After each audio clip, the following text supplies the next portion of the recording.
Hello, and welcome to Temple of the Fall Spot, where decks are not optimized, but our plays sure as heck are fun. I'm Andy. I'm Bruce. Oh, hello. And today is Wednesday, which means there's a new episode of Temple of the Fall Spot. Yes! And that's what you're watching.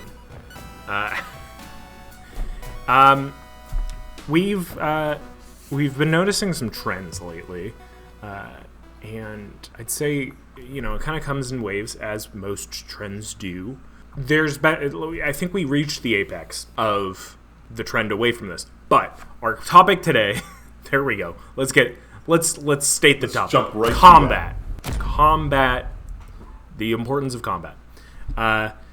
There's been a trend over the past couple of years where we've seen a lot trending away from wanting to attack for whatever reason. Usually to build up your board state. Maybe you don't have great attacks and you don't want to sacrifice things. And I think that this kind of all leads to something that seems like a stalemate. Just kind of people dirtling a lot.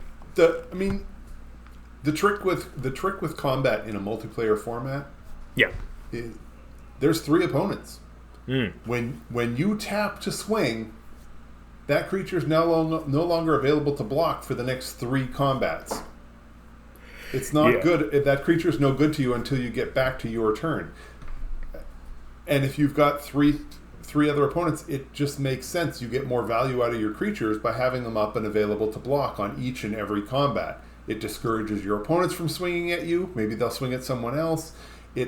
There's all kinds of reasons to not actually go into combat, but you have to make it work. You have to make it work. And I think that with that, there's a lot of hesitancy to attack at all. I think it generally end up being then well, if I'm not going to attack with everything, why attack?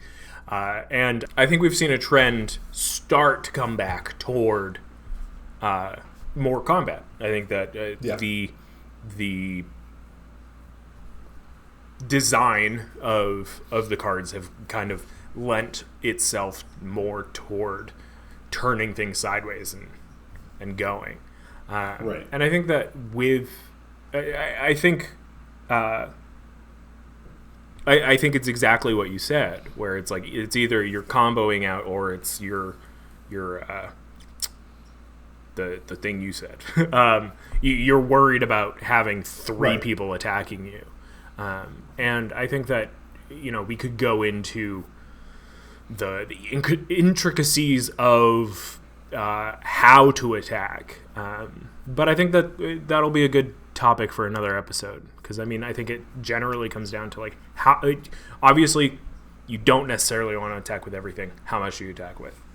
But I think that there are a few things that kind of really bring combat back into the focus of the game that I've just kind of been trying to implement in my own play style. Mm-hmm. I've always been one for combat, but I think the biggest thing for me is that it moves the game along and out of this uncomfortable draw, pass, go, play creature, go type of thing. And everyone's kind of too afraid to attack. But if you're leaning on the importance of combat, and in general, when I say this, I'm talking about kind of attacking as much as you can, even if it's not necessarily amazing, even if it's just getting your chip-ins type of thing. This, for me at least, makes it much easier to politic later game, because throughout this whole game you've been probably kind of dealing everybody a little bit of damage here and there, and it's not so hard to overcome that well, if you don't want me to attack you type of thing, because I think later in the game, if you haven't attacked anybody, it's going to be hard to figure out how to pick sides, how to figure out, how to go about even like poking the bear, I guess. Like if you haven't poked the bear at all this whole game, then like poking the bear late game is much harder because much more is on the line. A more niche kind of thing going on is that it keeps the lifelink player in check, or life gain player, I guess, to an extent. Obviously, a lot of life gain decks kind of blow up in terms of life gain, and then they're like off to the races, and it's huge. Yeah. But I mean, doing any little amount here and there, not only like are they expecting it, so there's no political harm, but there's like it kind of keeps them from getting an insurmountably large way from kind of getting down with everyone else. Yeah. Which I mean, like, I guess to an extent is why commander damage is the thing. Is because of life gain players. Because at some point it's going to be hard to kind of reel them in without just doing 21 to the dome from your commander. And commander damage is only combat damage. So checkmate. My thing with combat generally is combat is going to get you. Well, it gets me to a game that I want to play, and it sets it up in a certain way. Mm-hmm. Virtually everything that Wizards does is designed to let you start slowly and gradually build up. And combat is more regulated this way than most other options, especially when we're talking about a multiplayer format. So you see, the early game, it's minimal amounts of damage. You're only doing 1 or 2 here and there, maybe 3 or 4, and it's a slow increase. And then as the game progresses, you get more mana. So you're either putting out more creatures to do more damage, or you're getting bigger creatures to do more damage. Generally, when you move away from combat as your source of a win condition, or combat damage as your source of a win condition, then you're taking something that regulates the game, and generally you're trying to eliminate it. I mean, that is the point of a combo deck. Either you're creating a situation where the mana is no longer an issue, or the volume of cards, or whatever however your combo is set up to help win, which means that the other players don't understand how what the danger level is, or how difficult it is to determine where you're at. If that's the case, then they're always looking to come after you. If you're if you are the combo player, then that's where it's got to go. It turns games into archenemy, or it turns it into, Andy's not doing anything this game because his combo requires 20 mana. Right. And he hasn't even started to accumulate that. Like, there's nothing there. That's the only way to limit what you can know about the combo player, and it's just not enough.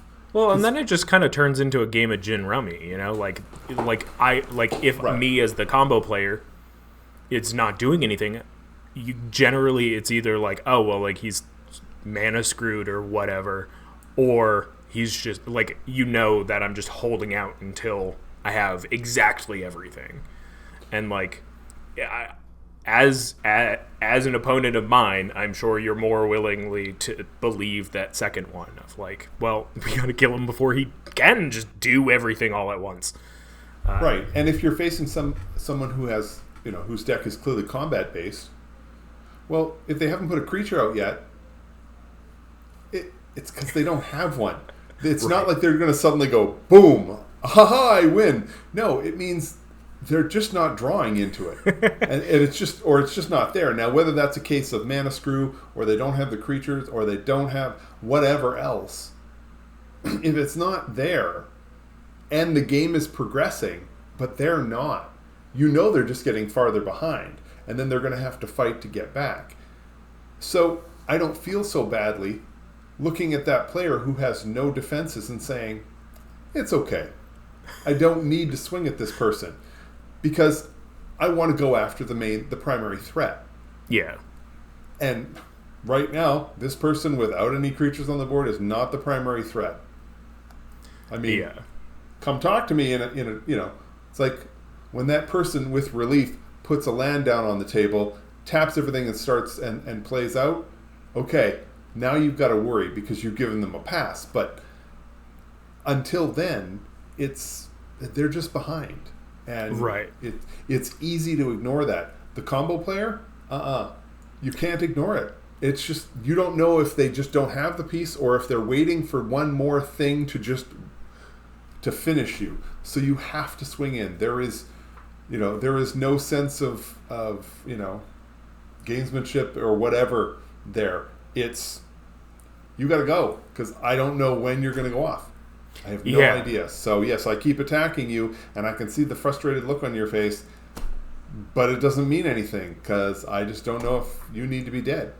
And I think the thing with that too is like thinking about specifically combo players. Like, I mean, I know, a lot of experienced combo players know this, but like if you're putting a more like effort into combat as the opponent of the combo player, generally speaking, they might not necessarily, like, until they like recognize that you are a combat based player, they might not use their resources to have defenders, so like you can get right in, like you were saying, right? But like the other side as well has the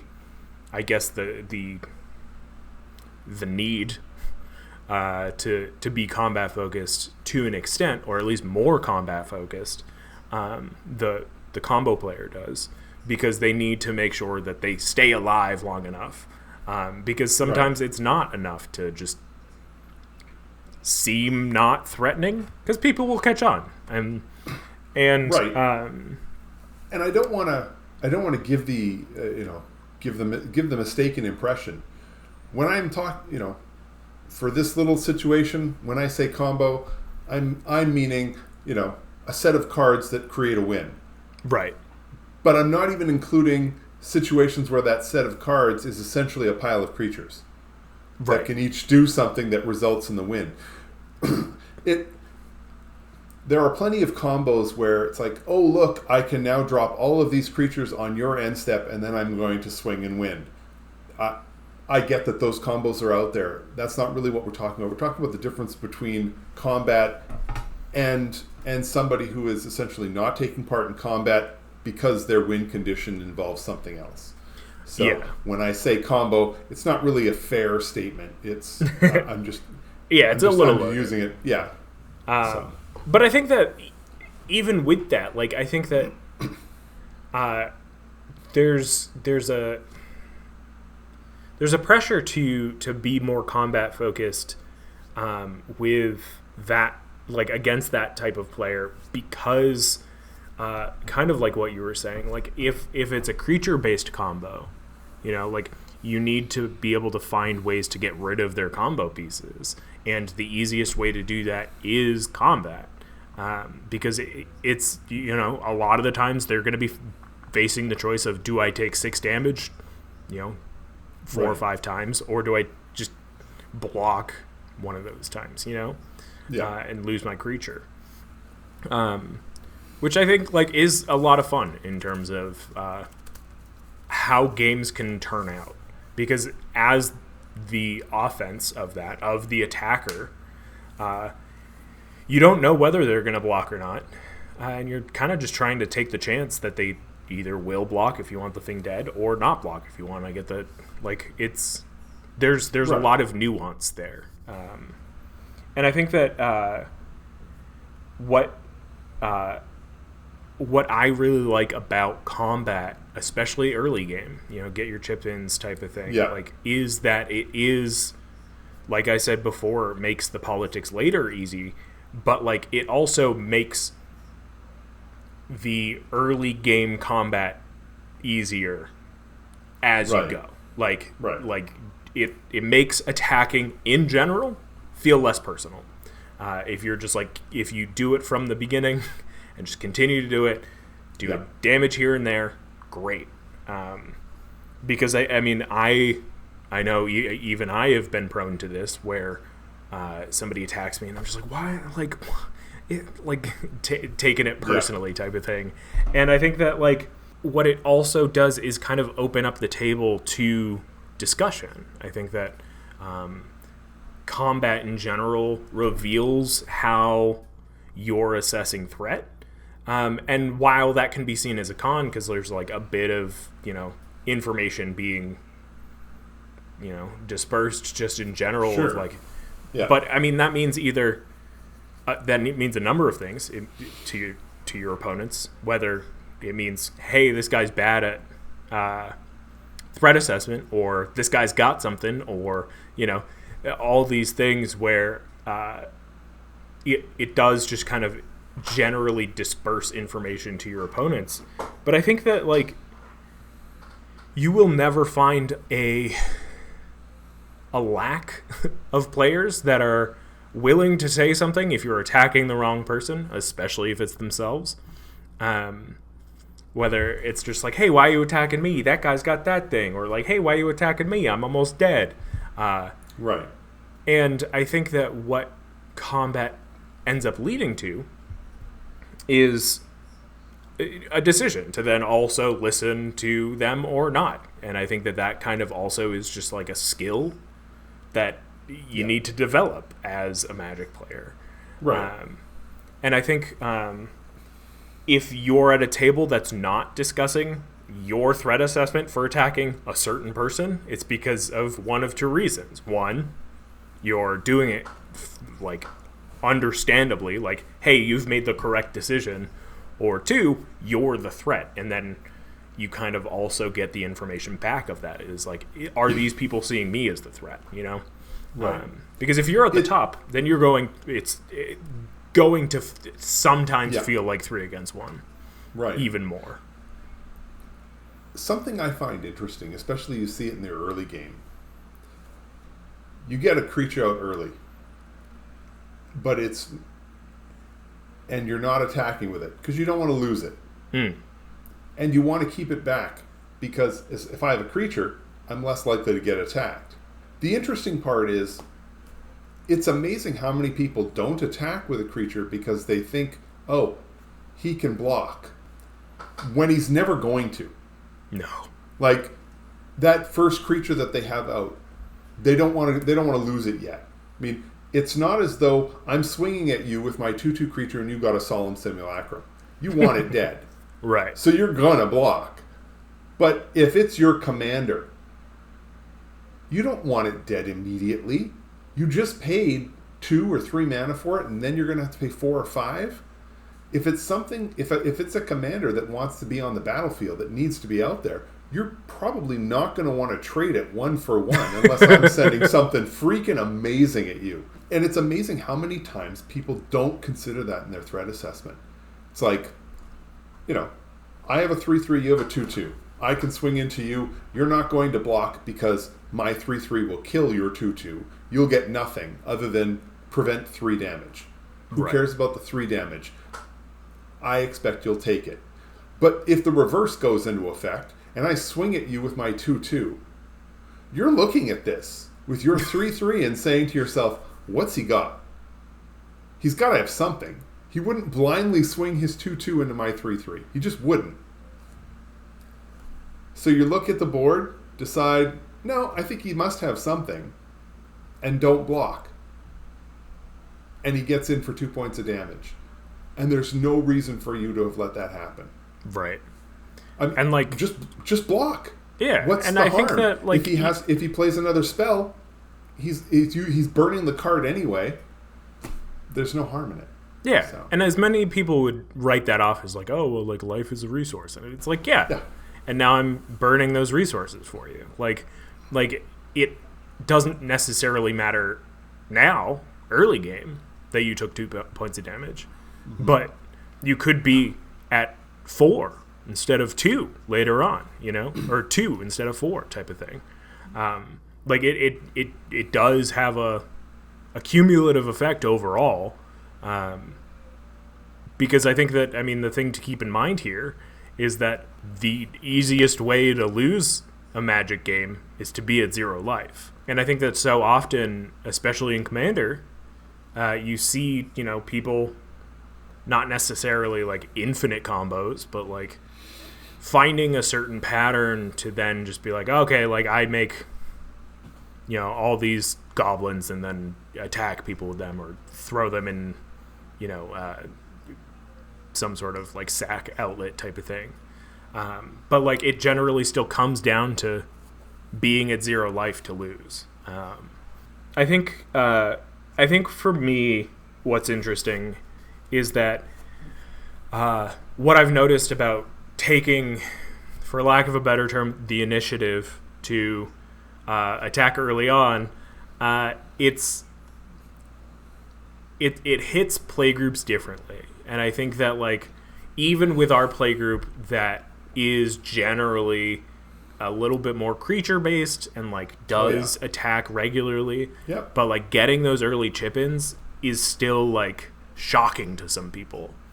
And I think that if you listener come out of this episode and was like, you know what, I'm gonna attack more, like you may find your playgroup taking offense to that, or like you may be like find your opponents being like trying to get their vengeance or like plot their revenge of like this guy came after me type of thing.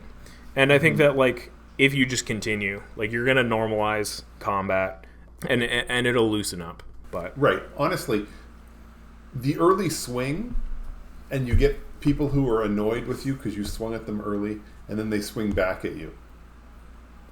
If you can convince your opponent to stop with one swing, all you've done is create a situation where you and that person are now 2 or 3 life points below the other 2 players.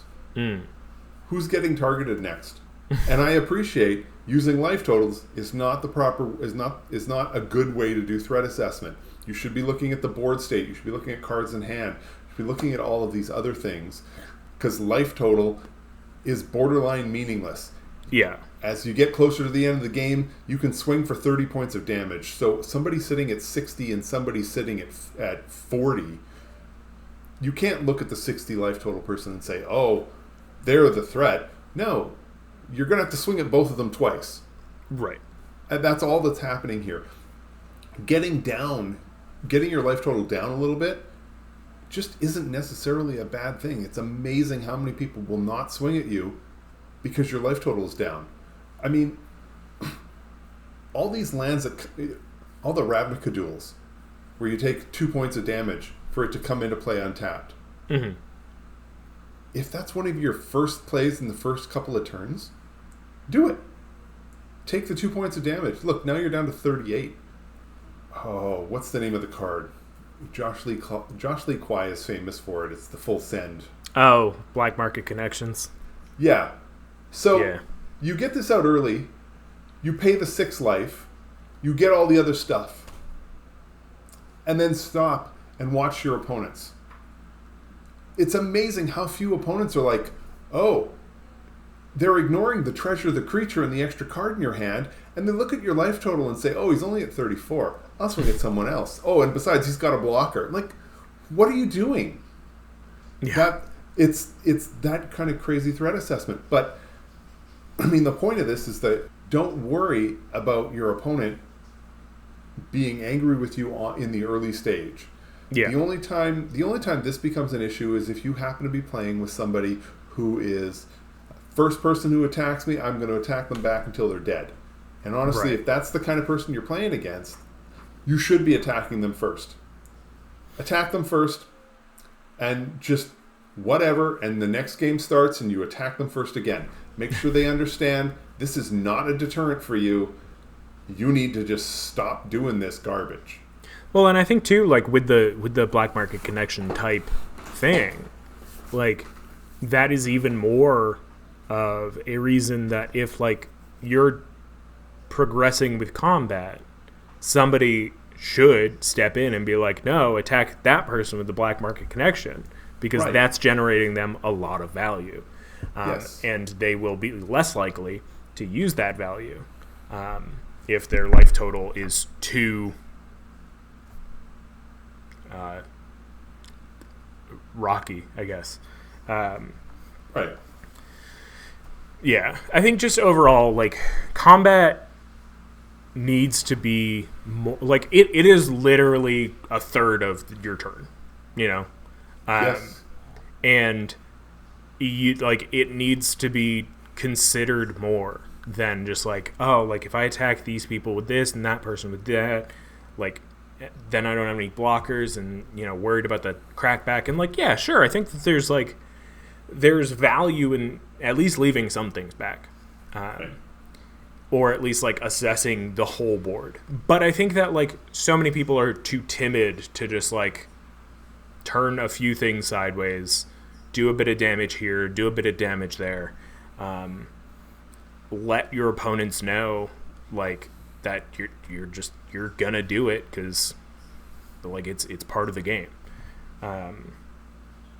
And I mean, like I said before, like, if anybody is, like, calling you out for your threat assessment, whether, you know, you agree with them or not, is an entirely other issue. But, like, I think that in general, like, stick to your choice. Right. Don't let them affect you too much unless you're just like, oh, yeah, of course, I forgot that they had this card type of thing. Yeah. But I think overall, like, if nothing else, combat makes you feel like you're affecting the game. So, like, if you're flooded or if you're mana screwed, then, like, just participating in the combat step will just at least make your game feel worth it. I think there have been plenty of games where I'm just like, I haven't done anything. And it's like, well, you can do something. You can affect it even minorly. And combat's like an easy way to do that. Right. I just want to see the game progress, and I like to see it progress in a linear style. It's part of the reason why I like combat. Yeah. You know, you can see the end getting closer. Right. You know, yes, there are plenty of games where that end getting closer means, oh, we've progressed 3% towards the end, as opposed to a bigger chunk as a game would move a lot faster. But you see it's coming. Yeah. And you know that, you know, a handful of things need to happen, then all of a sudden everything starts to run faster. I love this style of game. I want a game where I get a chance to participate and chat with friends and do table talk and you know, say ridiculous things and you know, all of that sort of thing. That's one of the things I love the most about you know, 4-player Magic games or multiplayer Magic games. It's just you get a chance. You know, you get a chance. I mean, half the reason I'm here is to hang out with friends, and I feel like a combat step that's being actively used in every game. Yeah, just generally makes for a better game. And I appreciate there are plenty of people out there who love the combo, who love the idea of being able to put it together and sort of just hang in there and defend themselves as best they can until they can finally combo out. Oh, for sure. And ideally, I mean, they understand why they'd be being attacked too, you know? Like, I think that's the big thing is, like, everyone understands why you would attack. It's a common thing. People see the creatures, unless they've got haste.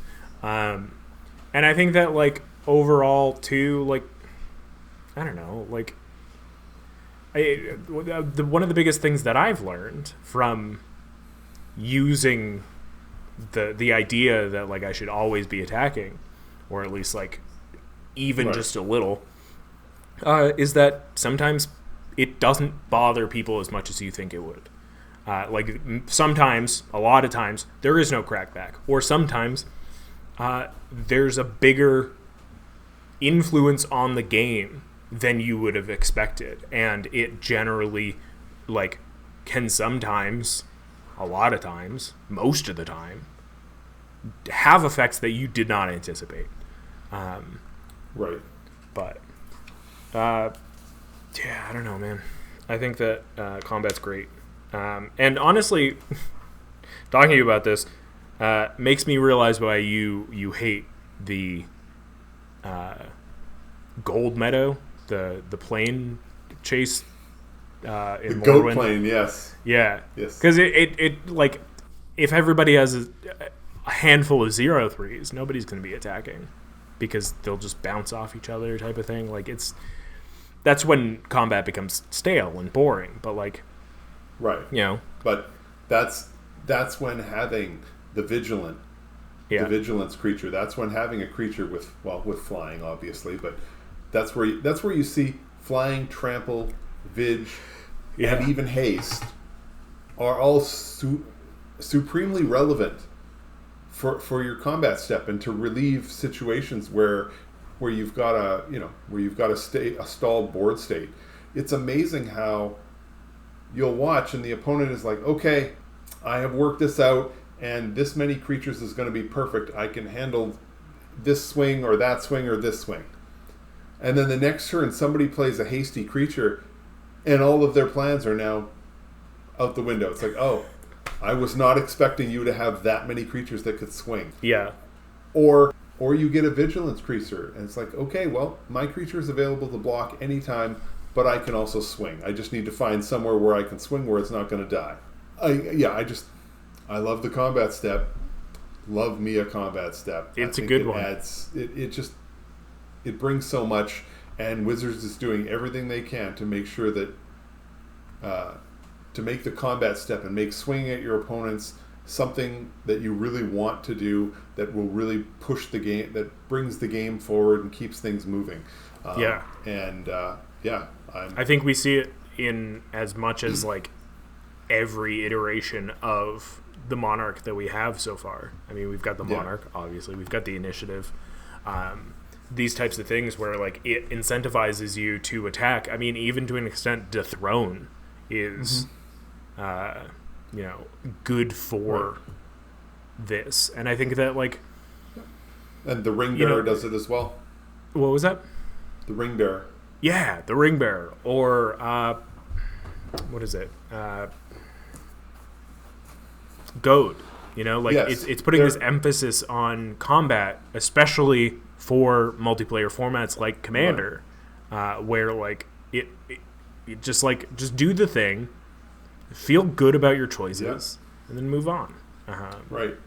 If you don't think swinging and doing points of damage to your opponent is incentive enough, Wizards is doing a whole lot of things that is upping that level of incentivization. So whether it's drawing the extra card or getting bigger creatures or doing something, whatever, it's there. It's growing.